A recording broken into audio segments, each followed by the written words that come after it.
Christmas Eve dinner at my parents' house in suburban Denver felt like every other holiday gathering for the past 3 years. The familiar weight of disappointment hung in the air thicker than the scent of Mom's glazed ham. I knelt beside the artificial Fraser fir, carefully positioning a hand-painted ornament, while trying to ignore the hushed conversation drifting from the kitchen. Mom's voice carried that particular tone she reserved for discussing family embarrassments with Aunt Carol. "Between jobs again?" She sighed, and I could practically hear her shaking her head.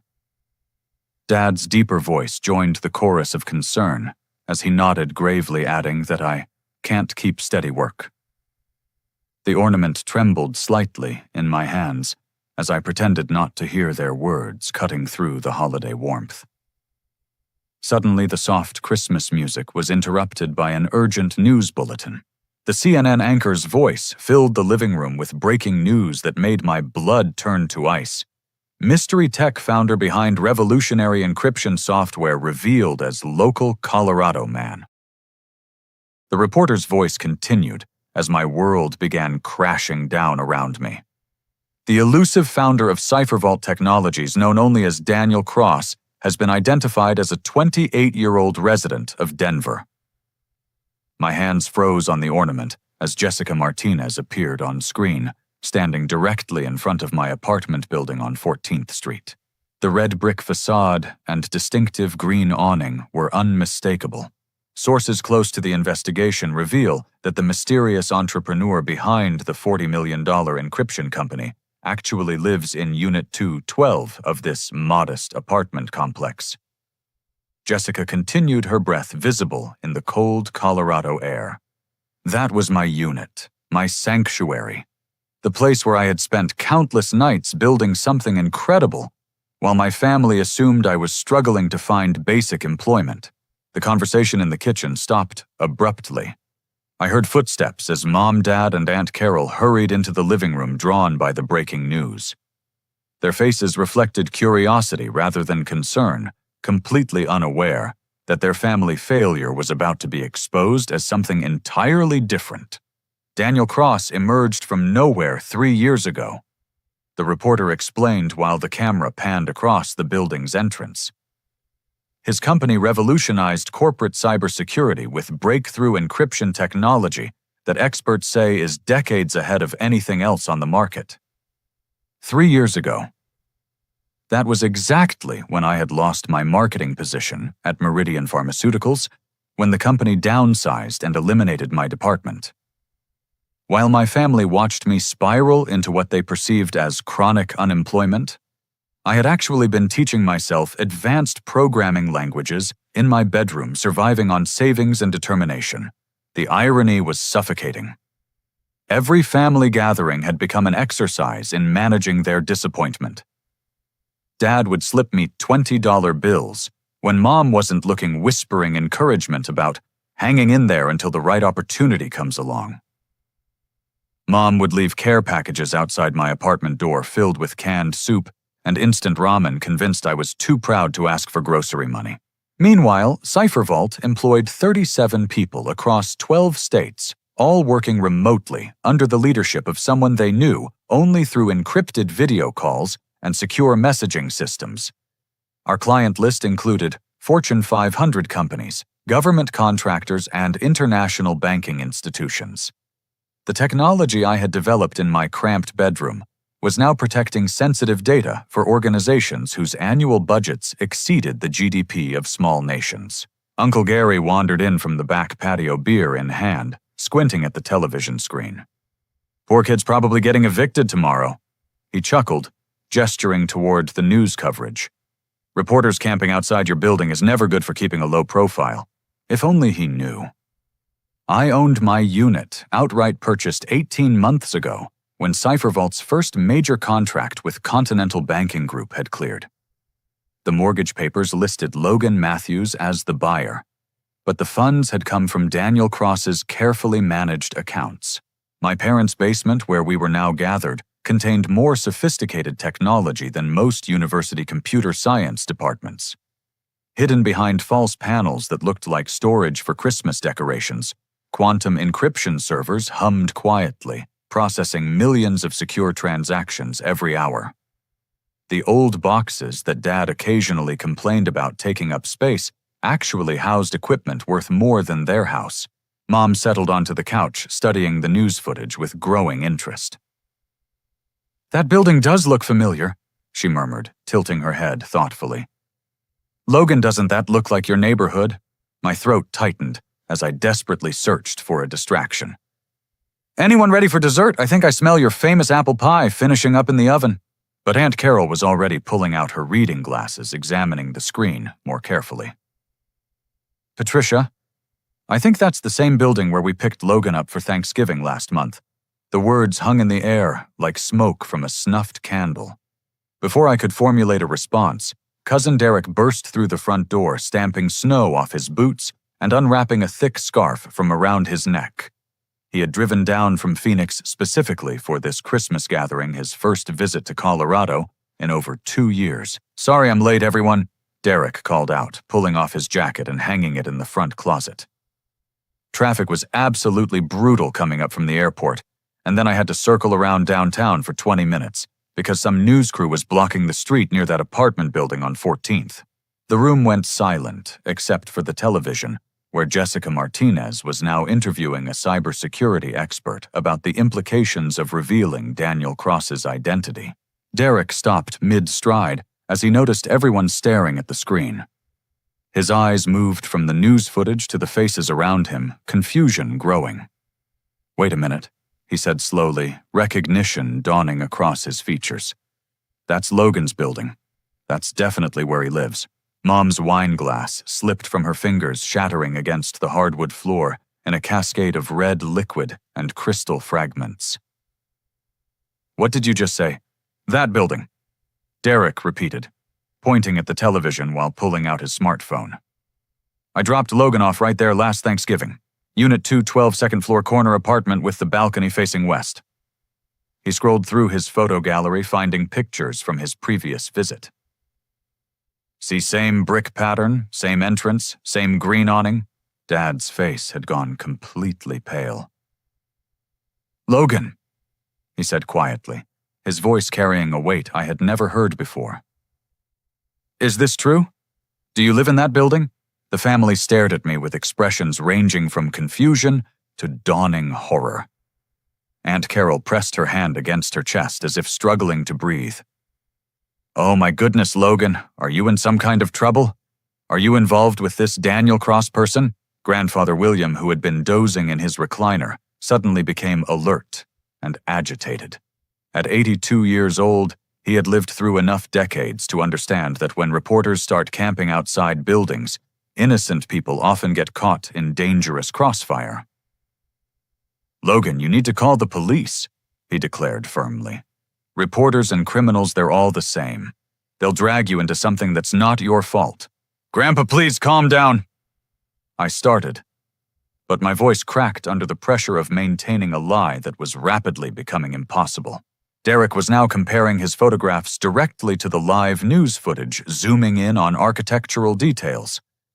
"This is definitely the same place," he announced with absolute certainty.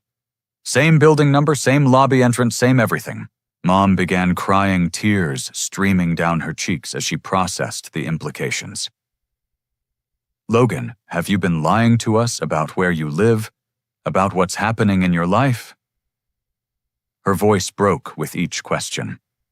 "Are you in danger? Are you involved in something illegal?" The weight of 3 years of deception crashed down on me. Every Sunday dinner where they had offered financial help. Every job listing they had emailed with encouraging messages. Every worried phone call from Mom asking if I was eating enough. All of it based on a carefully constructed fiction designed to protect them from a truth I thought they couldn't handle. Dad stood up slowly, his face flushed with anger and hurt. "Do you have any idea how many nights your mother has stayed awake worrying about you? How many times I've wanted to call in favors to help you find steady work?" His hands trembled as he spoke.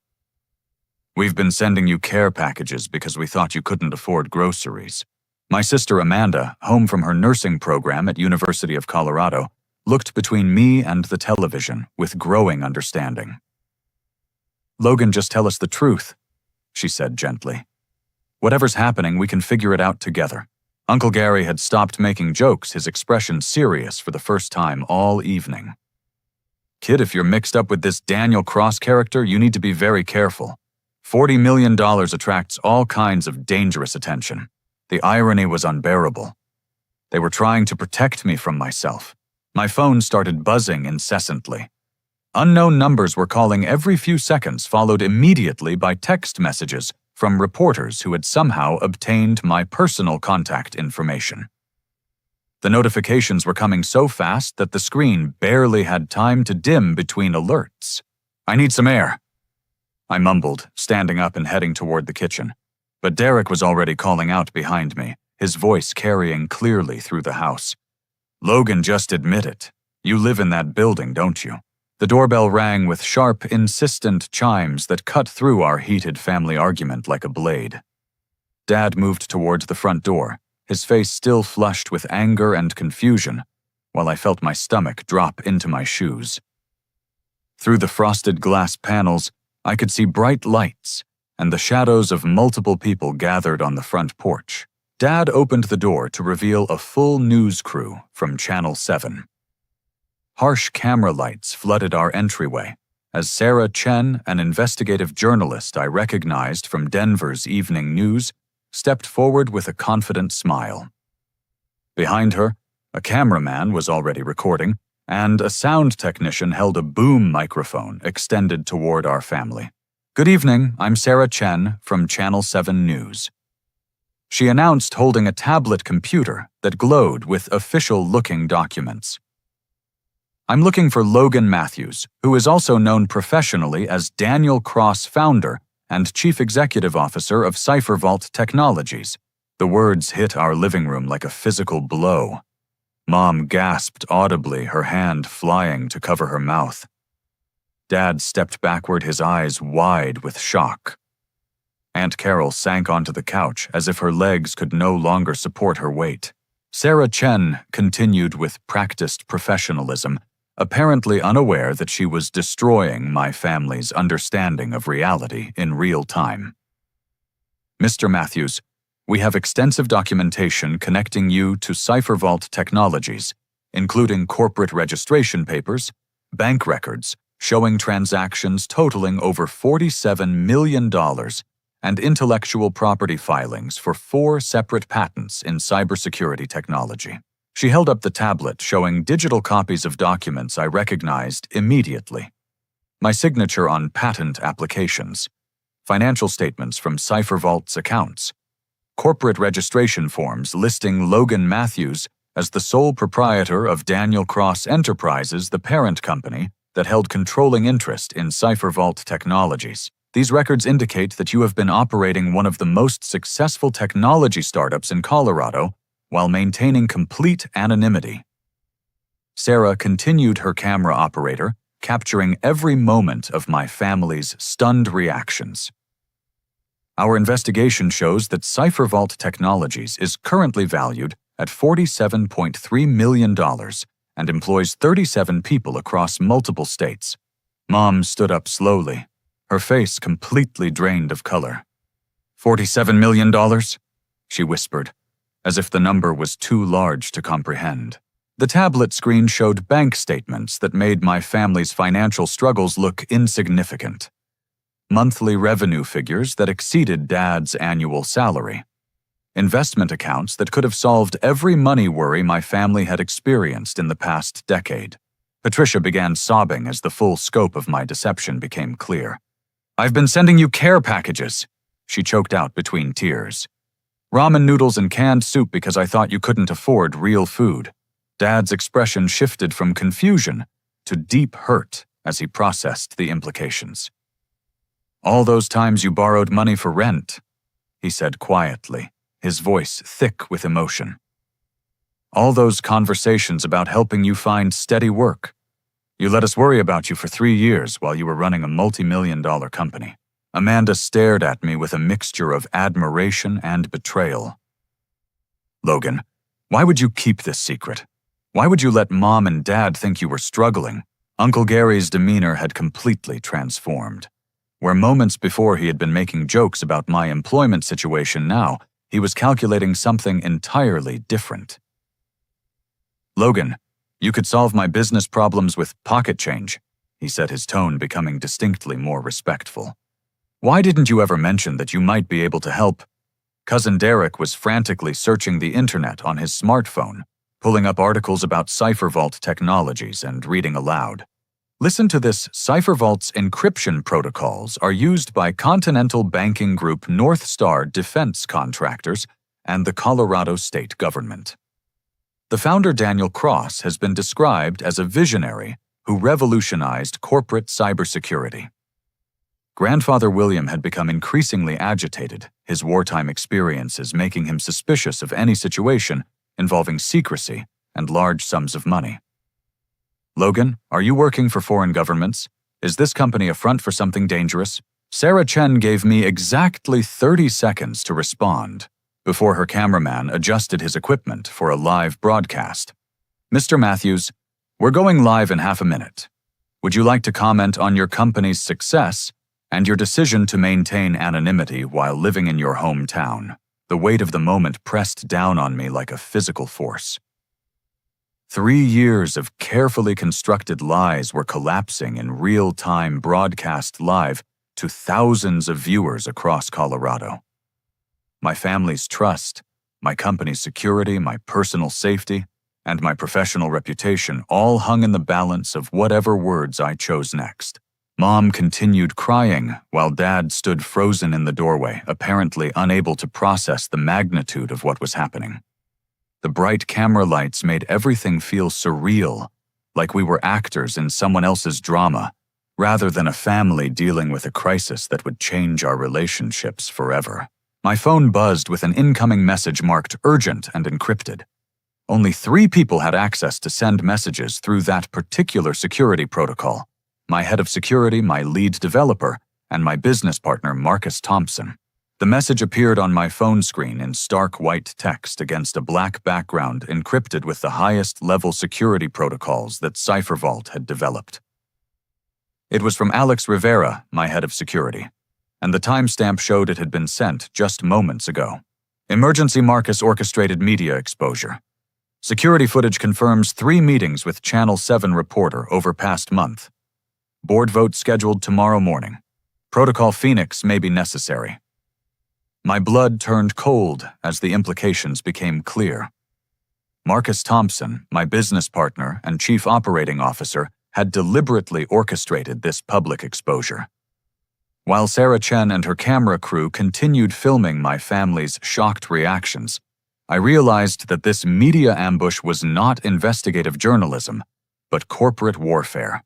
The commercial break gave me a momentary reprieve, and I stepped into the kitchen while pulling up additional encrypted messages from Alex.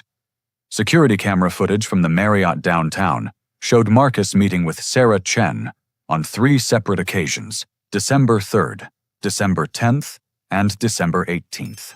Each meeting had lasted over an hour, and financial records showed unusual payments from an account linked to Marcus's personal consulting firm.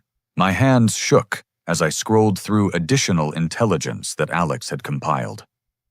Marcus had been systematically building alliances with 3 board members over the past 6 weeks, convincing them that my preference for anonymity made me unsuitable for leading a high-growth technology company. According to CipherVault's corporate bylaws, if the chief executive officer became a public liability that threatens company stability, the board could vote to implement emergency leadership changes. The timing was calculated perfectly. Christmas Eve would catch me surrounded by family emotionally vulnerable and unable to access my full corporate resources. The media exposure would create the exact kind of public scrutiny that our corporate bylaws identified as grounds for emergency action. Worse yet, Marcus had already prepared the legal paperwork necessary to assume control of CipherVault Technologies. Alex's investigation revealed that Marcus had been working with corporate attorneys for weeks, drafting documents that would transfer operational control of the company to him while positioning my removal as a necessary step to protect shareholders and employees. My family's voices drifted in from the living room as they continued processing the revelation of my secret identity. But their emotional crisis had suddenly become secondary to a much larger threat. Everything I had built over the past 3 years was being systematically stolen by someone I had trusted completely.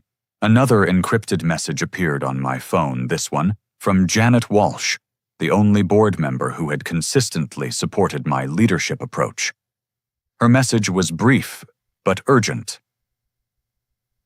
Emergency vote scheduled for December 26th at 9 a.m. Mountain Time. Marcus claims you've become compromised by media attention.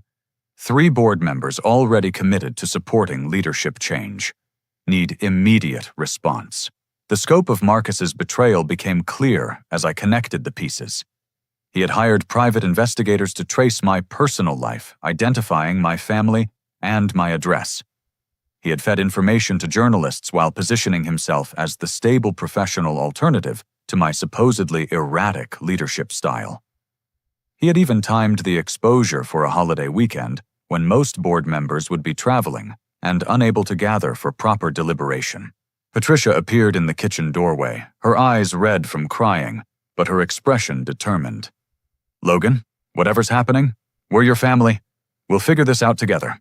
Robert followed behind her, his anger apparently replaced by concern as he began understanding that something much larger was unfolding. "Son, talk to us. What kind of danger are you facing?" The irony was overwhelming. For 3 years, I had protected my family from the potential risks associated with running a high-profile technology company. I had maintained my anonymity specifically to keep them safe from the kind of attention that successful entrepreneurs often attract. Now my efforts to shield them had created vulnerabilities that Marcus was exploiting to destroy everything I had accomplished. Amanda joined us in the kitchen, her nursing training apparently helping her recognize signs of genuine crisis. "Logan, you're shaking. What's happening that we don't understand yet?" The camera crew was setting up for their next live segment, and I could hear Sarah Chen preparing to broadcast additional details about CipherVault Technologies. Every moment of delay gave Marcus more opportunities to solidify his position with the board and present my media exposure as evidence of poor judgment and compromised leadership. My phone rang with a call from Marcus himself. The display showed his name and the photo I had assigned to his contact. Marcus grinning at our company retreat 6 months ago, back when I had trusted him completely. I let Marcus's call go to voicemail while making a decision that would either save my company or destroy it completely. "I need to go downstairs." I told my family, my voice steady, despite the adrenaline coursing through my system. "I'll explain everything, but first I need to protect what we've built." Mom, Dad, and Amanda followed me down to the basement, their confusion evident as we descended the wooden steps into what they believed was just storage space for holiday decorations and old furniture. The familiar scent of concrete and electrical equipment filled the air as I led them past the washing machine and water heater towards the back corner that had been my secret command center for 3 years. Behind a false panel disguised as shelving for Christmas ornaments, my true office revealed itself. 3 large monitors flickered to life as biometric scanners verified my identity through fingerprint and retinal recognition. Quantum encryption servers hummed quietly in climate-controlled cases that maintained optimal temperature and humidity levels. The setup rivaled anything found in major corporate headquarters, all hidden beneath my parents' suburban home. "Oh my God," Amanda whispered, staring at the sophisticated technology array. "Logan, this is incredible." Dad's expression showed a mixture of amazement and hurt. "You've been running a company from our basement for how long?" 3 years. I admitted while typing commands into the primary terminal. "Everything started down here. All the code, all the business development, all the client relationships." "Oi." Mom reached out tentatively to touch one of the monitors, her fingers trembling slightly. $47 million worth of business from our basement. I accessed the Protocol Phoenix interface, a fail-safe system I had built into CipherVault's core architecture, when the company was still just an idea. Protocol Phoenix was designed to protect the company from exactly the kind of corporate coup that Marcus was attempting. Only I possessed the biometric authentication necessary to activate it, and once triggered it would transfer all operational control to secure servers that only I could access. "Logan, what are you doing?" Amanda asked, watching lines of code scroll across the screens. "Protecting our employees," I said, initiating the security protocol. "Marcus is trying to steal the company. If he succeeds, he'll move operations to Silicon Valley and fire everyone who works remotely. 37 people will lose their jobs right after Christmas." The system requested final confirmation for Protocol Phoenix activation. This was the nuclear option designed to completely freeze all company operations except for essential client services. It would lock Marcus out of every system while providing ironclad evidence of his attempts to manipulate board members and orchestrate unauthorized media exposure. As I entered the final authentication codes, automated auditing systems began analyzing financial records for irregularities. Within seconds, red alerts appeared across multiple screens. The system had detected 14 instances of suspicious financial activity connected to Marcus's departmental accounts over the past 6 months. "What's that?" Dad asked, pointing to the financial alerts scrolling across the left monitor. "Marcus has been embezzling money," I said, reading the audit results in real time.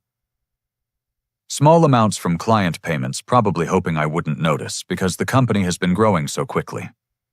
The evidence was comprehensive and damning.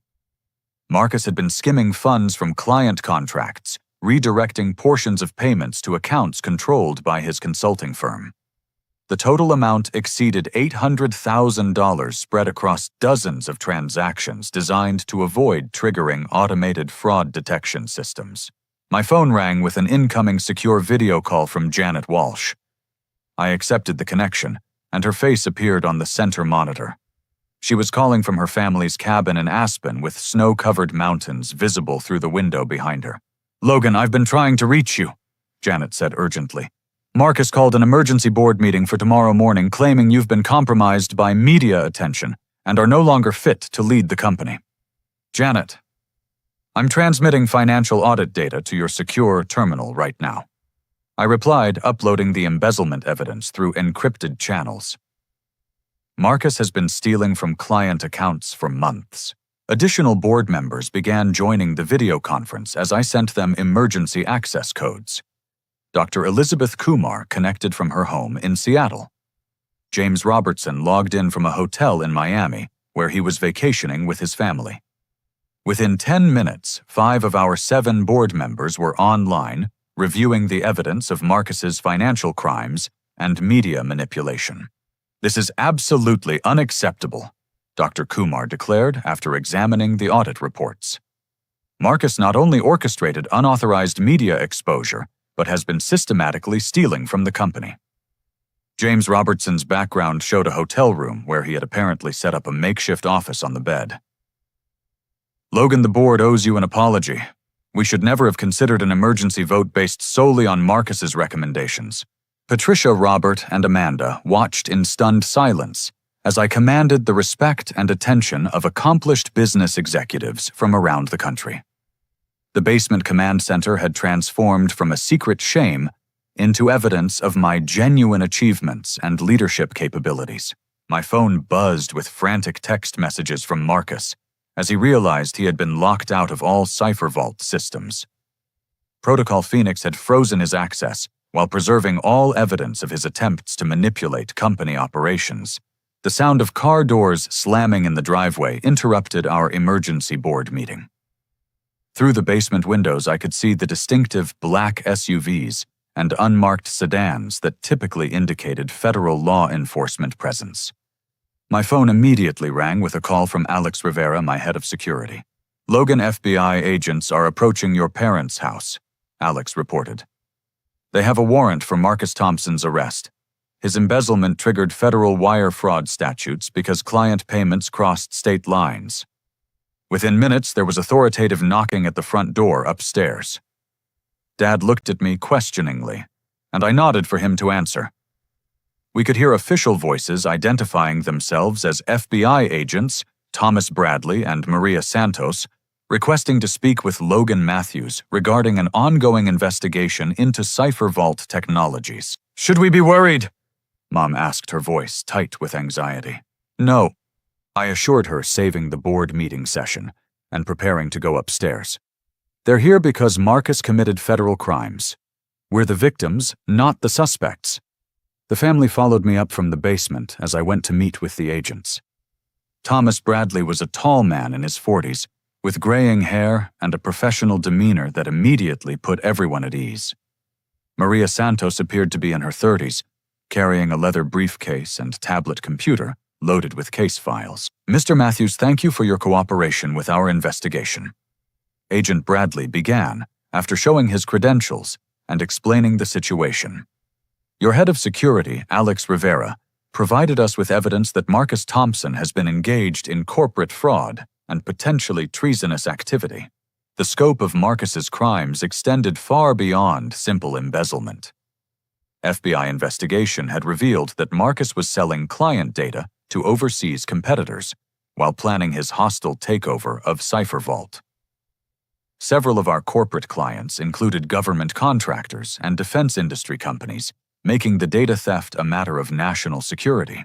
Marcus faces federal charges that could result in a 20-year prison sentence, Agent Santos explained while reviewing her case files. Wire fraud, corporate espionage, conspiracy to commit theft of trade secrets, and violation of the Economic Espionage Act.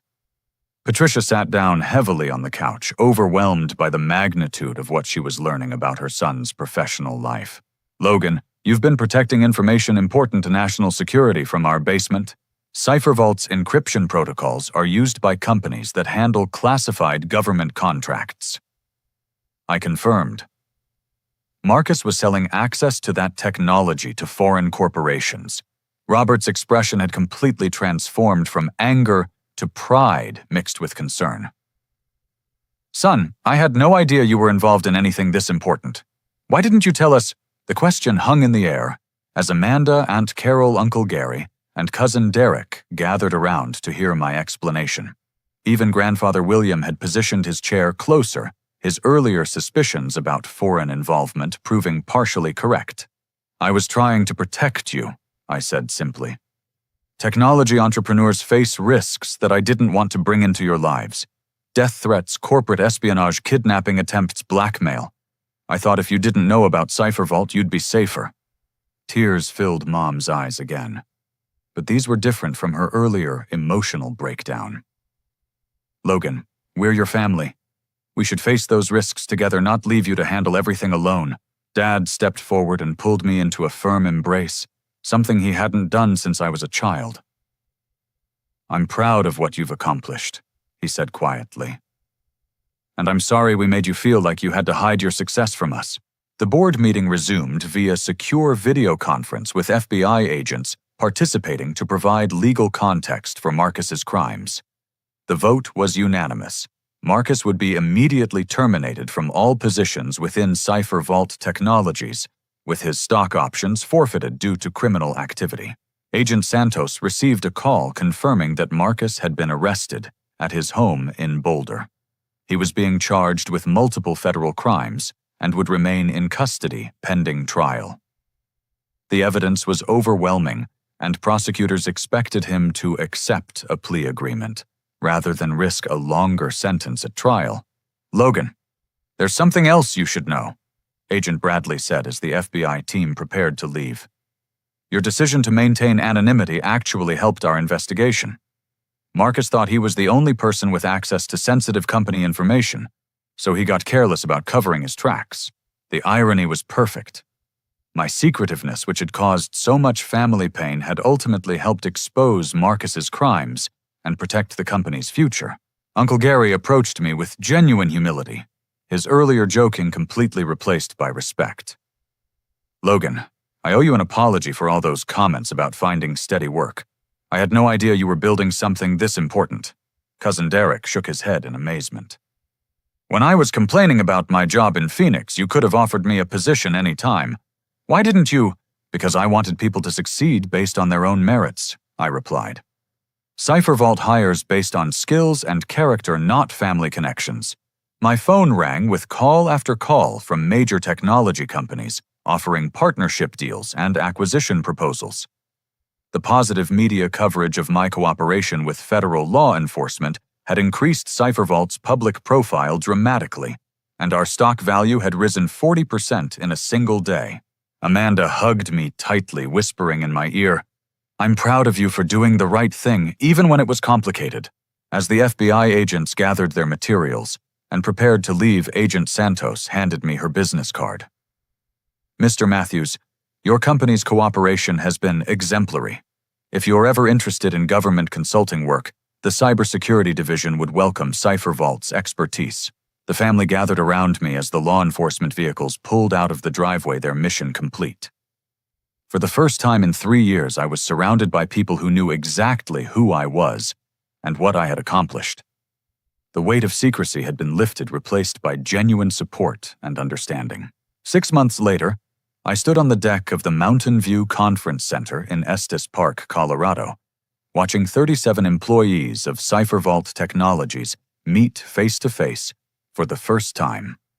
The June morning was crisp and clear, with the Rocky Mountains providing a stunning backdrop for our company retreat. For 3 years, we had operated as a completely distributed team, connected only through secure video calls and encrypted messaging systems. Now, seeing everyone together in person felt like witnessing a family reunion. Mom and Dad sat at a table near the main lodge wearing name tags that identified them as Logan's parents, and chatting comfortably with employees who had driven from across the country to attend. Patricia was deep in conversation with Lisa Chen, our lead developer from Portland, comparing stories about raising children in the technology industry. Robert had found common ground with Jake Morrison, our security specialist from Atlanta, discussing the similarities between manufacturing quality control and cybersecurity protocols. The transformation in our family relationships had been remarkable. Once Mom and Dad understood the scope and importance of what I had built, their worry had evolved into fierce pride and support. Mom had started volunteering with the Denver Senior Center, teaching digital literacy classes using simplified versions of Cipher Vault's encryption software.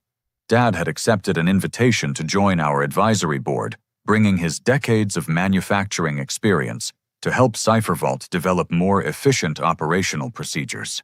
"Ladies and gentlemen, may I have your attention?" I announced, stepping up to the microphone that had been set up near the main gathering area.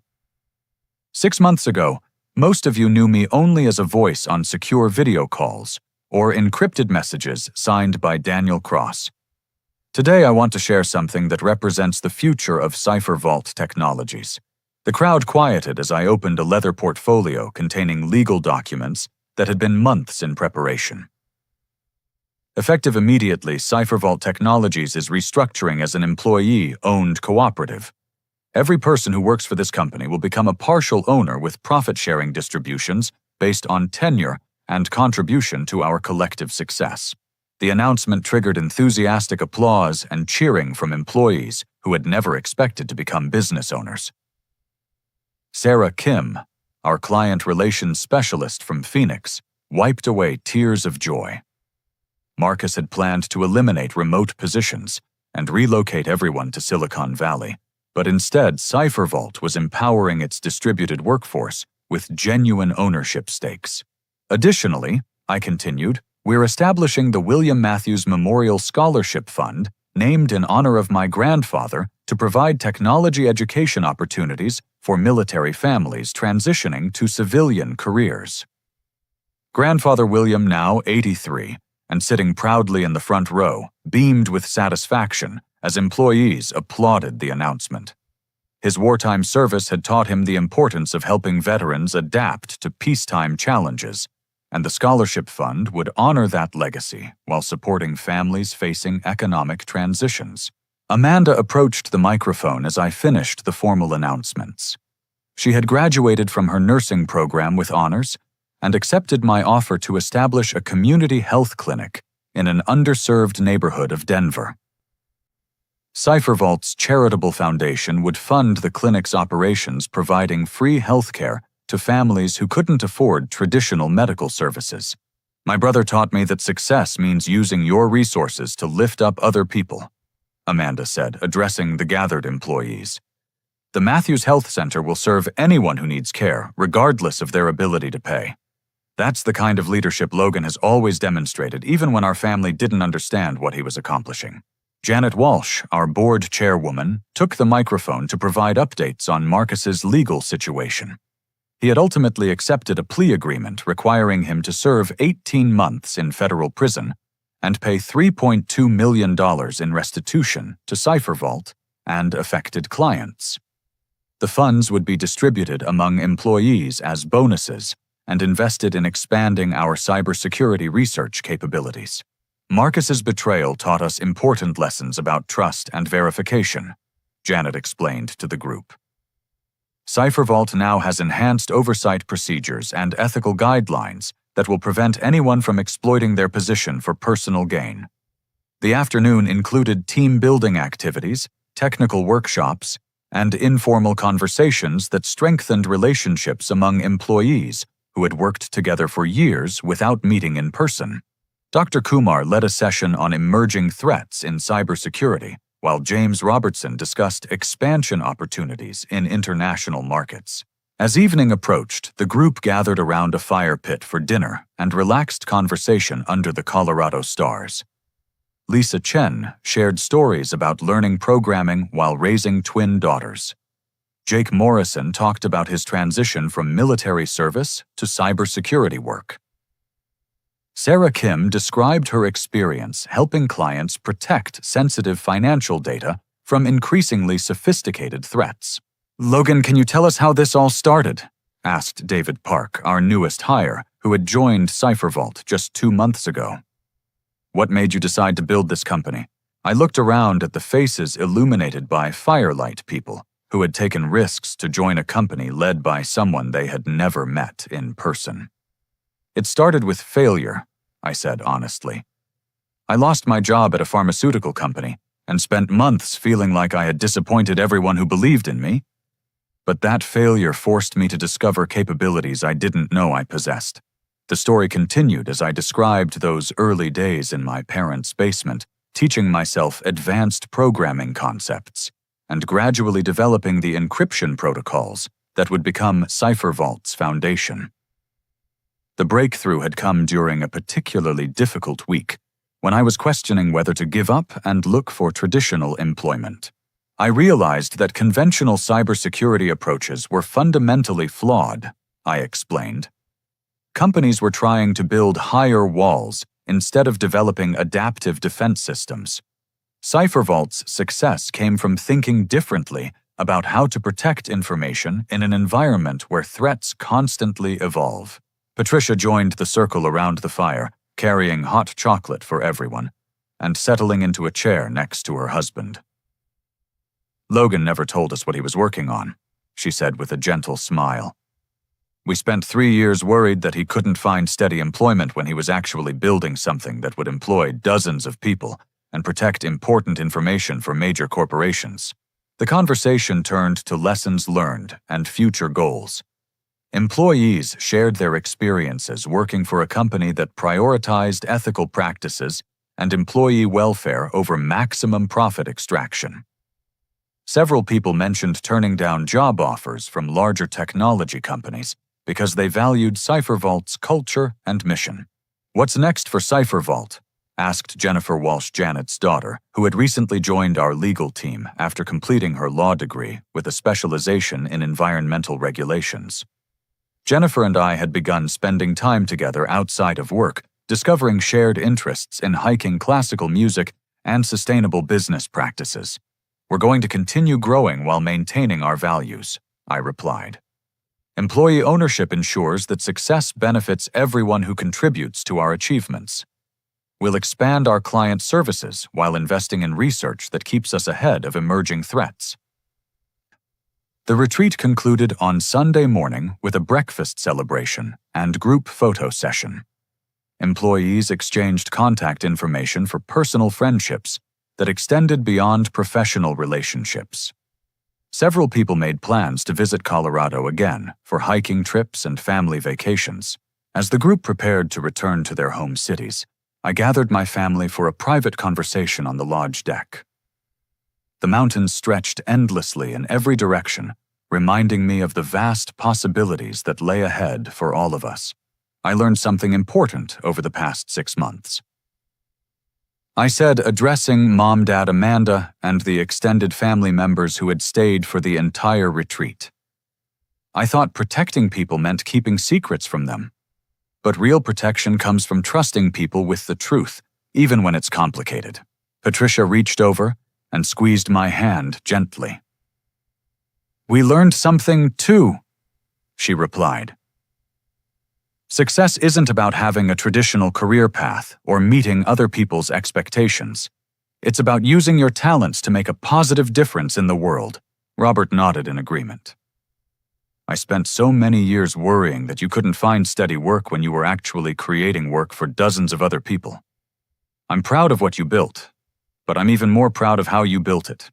Amanda added her perspective as someone who had chosen a career in service rather than pursuing maximum financial reward.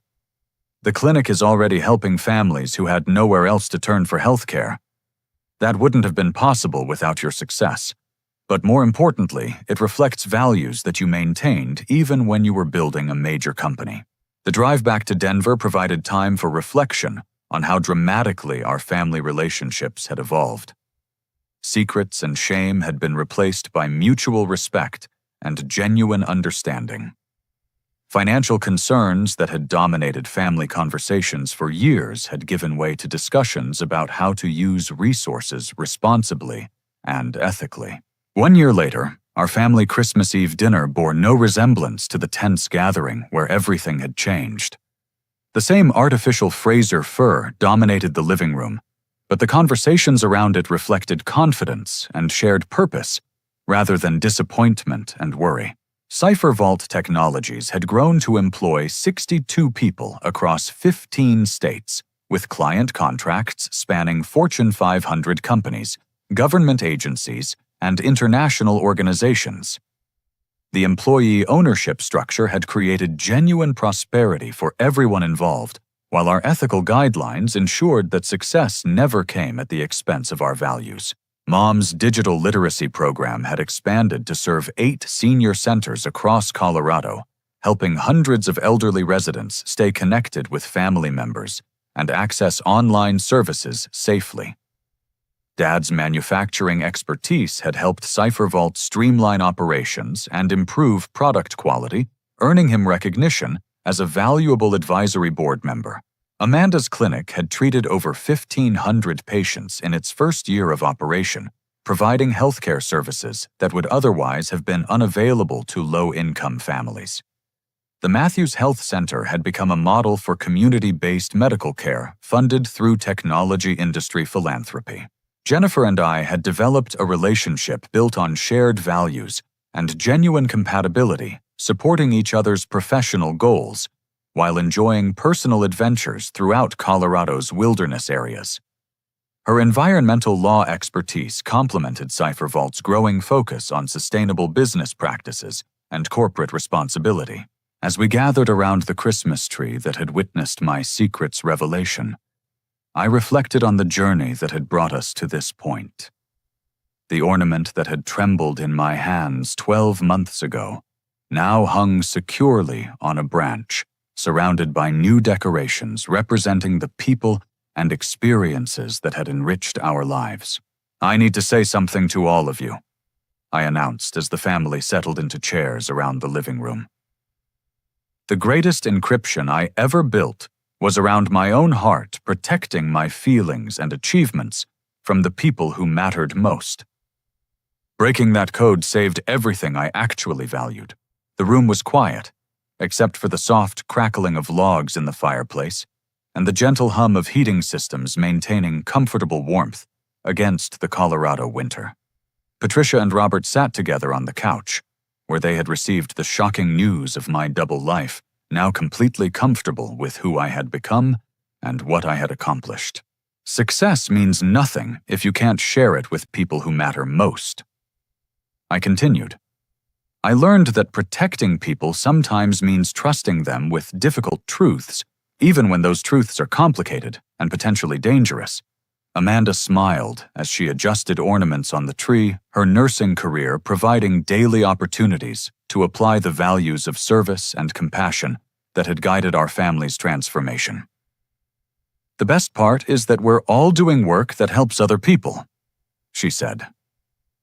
Success feels different when it creates opportunities for everyone instead of just accumulating wealth.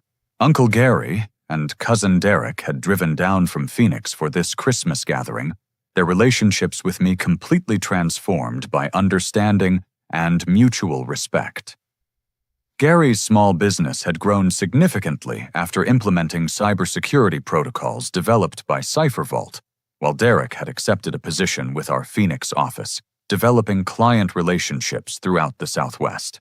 Grandfather William, approaching his 84th birthday, had become something of a celebrity among CipherVault employees, who appreciated his wartime stories and practical wisdom about leadership during crisis situations. The scholarship fund bearing his name had already provided technology education opportunities for 47 military families transitioning to civilian careers. As the evening progressed toward midnight and the official arrival of Christmas Day, I looked around at faces that reflected contentment, purpose, and genuine happiness. The fear and disappointment that had characterized previous family gatherings had been replaced by confidence in our shared future and pride in our collective achievements. The television remained on, but instead of bringing shocking news that would disrupt our lives, it provided background ambiance for conversations about upcoming travel plans, professional projects, and personal goals for the coming year. Sarah Chen occasionally appeared on screen as part of Channel 7's regular news programming, and we would smile, remembering the night she had inadvertently helped expose the truth that brought our family closer together. CipherVault's success had created opportunities that extended far beyond financial rewards. Our company had become a model for ethical business practices in the technology industry, demonstrating that employee ownership and social responsibility could coexist with competitive performance and sustained profitability. The future stretched ahead with unlimited possibilities for continued growth and positive impact. New client relationships would expand our reach while maintaining the quality standards that had built our reputation. Research investments would keep us ahead of emerging threats while developing innovations that benefited the broader cybersecurity community. Most importantly, our family had learned that love and support are strengthened rather than weakened by honest communication, even when that communication involves admitting mistakes, acknowledging fears, and sharing dreams that seem impossible until they become reality. As midnight approached and Christmas Day officially arrived, I realized that the greatest gift I could offer my audience was the lesson that had transformed my own life. Authenticity creates deeper connections than any performance or pretense ever could. Have you ever kept a secret that was meant to protect people you love, only to discover that the secret itself was creating the distance you were trying to prevent? I'd love to hear your thoughts about balancing protection with honesty in the comments below. If this story resonated with your own experiences of family dynamics and personal growth, please like this video to help others discover it. Subscribe to our channel for more stories about overcoming challenges through courage and authenticity, and share this with anyone who might benefit from understanding that our greatest strength often comes from trusting others with our truth. Thank you for joining me on this journey of discovery, and I hope your own family relationships continue growing stronger through honest communication and mutual support.